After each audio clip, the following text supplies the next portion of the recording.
Hello friends, welcome to MKY technical study. आज के video में मैं आपको बताऊंगा भिन्नों के रूप यानी कि फॉर्म्स ऑफ फ्रैक्शन, यानी कि भिन्न कितने प्रकार की होती हैं ये मैं आपको बताऊंगा।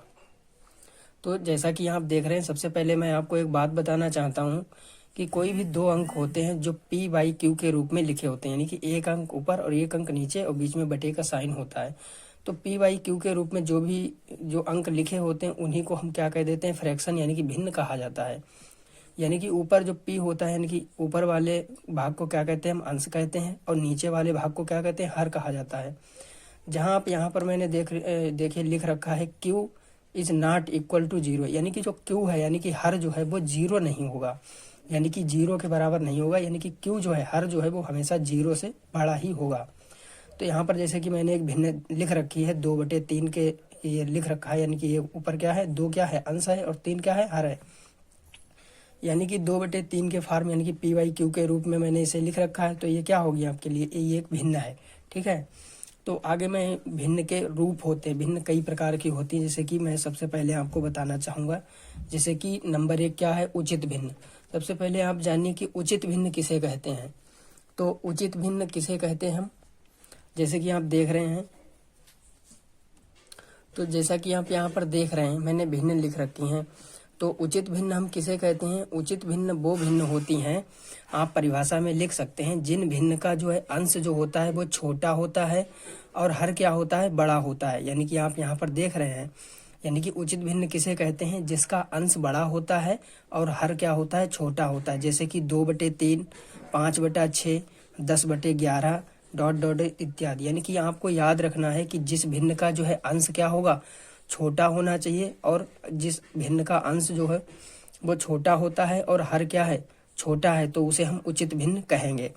आगे हम देखते हैं अनुचित भिन्न। अनुचित भिन्न किसे कहते हैं दोस्तों, अनुचित भिन्न कहते हैं जिस भिन्न का अंश क्या हो, बड़ा हो, और हर क्या हो, छोटा हो।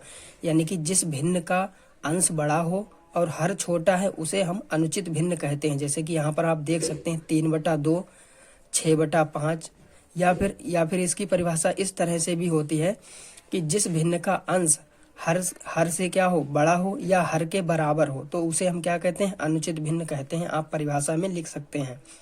तो यहाँ पर देख रहे हैं आप 3/2 अंश क्या है, बड़ा है। 6/5 अंश क्या है, बड़ा है, अंश क्या है, बड़ा है। यहाँ पर देख रहे हैं ये 7/7 क्या है, ये अंश जो है इसके हर के क्या है, बराबर है। 11/11 इसमें भी आप देख रहे हैं अंश क्या है, हर के बराबर है। तो जिस भिन्न का अंश हर से बड़ा या हर के बराबर होता है उसे हम अनुचित भिन्न कहते हैं। उसके बाद में मैं आपको बताना चाहता हूँ जैसे कि मिश्र भिन्न। मिश्र भिन्न कैसी होती हैं, जैसे कि जो भिन्न इस तरह से लिखी होती हैं, दो, इनको पढ़ा जाता है दो सही, यानी कि इसमें हम कहते हैं कि एक पूर्णांक और एक भिन्न, ये क्या होता है हमारा, ये पूर्णांक संख्याएं हैं। 2, 3, 5 ये क्या है, पूर्णांक संख्याएं। तो हम इसकी परिभाषा लिख सकते हैं कि एक पूर्णांक और एक भिन्न मिलकर क्या बनाते हैं, मिश्र भिन्न बनाते हैं। तो इसको हम पढ़ते किस तरह से हैं, 2 सही 1/2, 3 सही 1/4, 5/5 सही 6/7 इत्यादि। ये सब क्या है, मिश्र भिन्न है। यानी कि एक पूर्णांक और एक भिन्न मिलकर क्या बनाते हैं, मिश्र भिन्न बनाते हैं। तो मिश्र भिन्न को किस तरह से हल किया जाता है वो मैं आपको अगले वीडियो में बताऊंगा। यहाँ पर हम केवल भिन्न के रूप के बारे में जान लेते हैं। अगली भिन्न होती है जैसे कि मिश्रित भिन्न। जब कभी भी आपके सामने इस तरह से भिन्न है तो इसकी हम परिभाषा क्या कहें कि ऐसी भिन्न जिनका अंश और हर दोनों क्या हों, एक भिन्न हो। जैसे कि ये पूरा क्या है, अंश है, तो ये भी एक भिन्न है, और ये पूरा क्या है, हर है, तो ये भी एक क्या है, भिन्न है। यानी कि हम इसकी परिभाषा में लिख सकते हैं कि जिस भिन्न का अंश और हर दोनों ही अलग अलग क्या हो, भिन्न हो, तो उसे हम क्या कहते हैं, मिश्र भिन्न कहते हैं। यानी कि जिस भिन्न का अंश और हर क्या हो, एक भिन्न हो, तो क्या कहते हैं, उसे मिश्रित भिन्न कहते हैं। जैसे कि 2/5 ये क्या है, अंश है, ये भी भिन्न है एक, और 6/7 ये क्या है, पूरा हर है, तो ये भी एक भिन्न है। तो इस तरह से जो भी भिन्न होती है उसको हम क्या कहते हैं, मिश्रित भिन्न होती है। इसको किस तरह से हल किया जाता है वो मैं आपको अगले वीडियो में बताऊंगा। यहाँ पर सिर्फ हम रूप के बारे में जान लेते हैं। अब आप आ जाइए व्युत्क्रम भिन्न। व्युत्क्रम भिन्न, व्युत्क्रम का मतलब होता है दोस्तों उल्टा। यानी कि जैसे कि मैंने यहाँ पर एक भिन्न लिख रखी है, ये किस तरह की भिन्न है, इसमें आप देख रहे हैं अंश क्या है, अंश छोटा है और हर क्या है, बड़ा है। तो ये क्या हुई आपकी एक उचित भिन्न है, यानी कि अंश जिसका छोटा होता है और हर बड़ा होता है तो वो क्या होती है, उचित भिन्न होती है। तो अगर हम बात करें कि इस भिन्न की व्युत्क्रम भिन्न क्या होगी, यानी उल्टा ही करना है तो इसका उल्टा ही करना है, तो क्या होगा, इसकी व्युत्क्रम भिन्न क्या होती है, तो इसे सीधा सीधा उल्टा कर देना होता है, यानी कि 3/, क्या हो जाएगी, 2, इसका आंसर हो जाएगी। यानी कि 2/3 की व्युत्क्रम भिन्न क्या होगी, 2/3 की व्युत्क्रम भिन्न होगी 3/2। आगे क्वेश्चन देख लेते हैं। जैसे कि यहाँ पर ये देखिए सतत भिन्न, यानी कि अगर आपके सामने इस तरह से कोई भी भिन्न लिखी है 1 + 1y, 2 + 1y, 3 + 4y, 5, इस तरह से अगर कोई भिन्न आपके सामने लिखी है तो उसे हम क्या कहते हैं, सतत भिन्न कहते हैं। और सतत भिन्न को कैसे हल किया जाता है वो मैं आपको अगले वीडियो में बताऊंगा। यहाँ पर मैं इसको आपको बता देना चाहता हूँ कि मिश्र भिन्न को जो है अनुचित भिन्न में कैसे बदला जाता है। पिछले वीडियो में भी मैंने आपको बताया था कि इसको कैसे किया जाता है। इसमें क्या कर दी जाती है, गुणा, 2 दूनी 4 और ये क्या है, जोड़ दिया जाएगा। इनकी गुणा करवा के इसको जोड़ के और ये फिर से बटे में, यानी कि 2 दूनी 4 और 1 5, 5/2 क्या है, इसका आंसर आ जाएगा।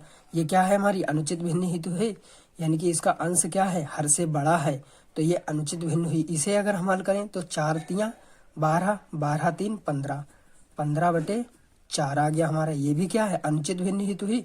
तो इस तरह से हम क्या कह सकते हैं, मिश्र भिन्न को अनुचित भिन्न में इस तरह से आप कन्वर्ट कर सकते हैं। 7 पंचे 35, 35 और 6 कितना हो जाएगा, 41, 35 और 6 41/7 आ जाएगा। तो इस तरह से आप मिश्र भिन्न को अनुचित भिन्न में कन्वर्ट कर सकते हैं। इसे किस तरह से हल किया जाता है, सबसे पहले आप देखेंगे कि जो 4 वाला जो है, ये 4 वाले की गुणा यहाँ 2 वाले से हो जाएगी और इसकी गुणा जो है इससे हो जाती है, और 4 वाले की गुणा जो है सबसे ऊपर वाले से हो जाती है। तो इसी तरह से इसमें भी इसकी गुणा इससे हो जाएगी और इसकी गुणा बिल्कुल ऊपर वाले से हो जाएगी। इसी तरह इसमें इसकी गुणा इससे करवा देंगे और इसकी गुणा बिल्कुल ऊपर वाले से करवा देंगे। यानी कि जो 4 नंबर पे है वो 1 नंबर से गुणा होती है, और जो 2 और 3 नंबर वाले भी होती है जो इनकी गुणा हो जाती है। इनको आप हल भी कर सकते हैं, जैसे कि यहाँ पर देख सकते हैं 2 की 7 से गुणा करवाएंगे तो कितना आ जाएगा, 14, 2 सत्ते 14 और 5 छक्का 30। ये इसका हल आ गया। इसी तरह से इसको भी हल कर सकते हैं हम, जैसे कि 6 तियां कितना हो जाएगा, 18/7 पंचे कितना आ जाएगा, 35। तो ये इस तरह से अब केवल इतने फॉर्म में ये बदल गई। इसी तरह से इसे भी हल करें तो 5 दूनी कितना हो जाएगा, 10 और 4 तियां कितना हो जाएगा, 12। यानी कि जो सबसे नीचे वाला होता है वो सबसे ऊपर पहुंच जाता है ऊपर वाले की गुणा में, और जो इन दोनों की गुणा क्या हो जाती है, आपस में हो जाती है, नीचे वाला बिल्कुल ऊपर पहुंच जाता है। इसी तरह से व्युत्क्रम भिन्न मैंने आपको बताई किस तरह से व्युत्क्रम के क्या किया जाता है। और इस तरह से जो भी भिन्न लिखी होती है वो क्या होती है, सतत भिन्न होती है।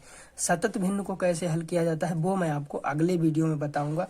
तो अगर वीडियो अच्छा लगा हो तो वीडियो को एक लाइक, और चैनल पर पहली बार आए हैं तो चैनल को सब्सक्राइब जरूर करें। Thanks for watching.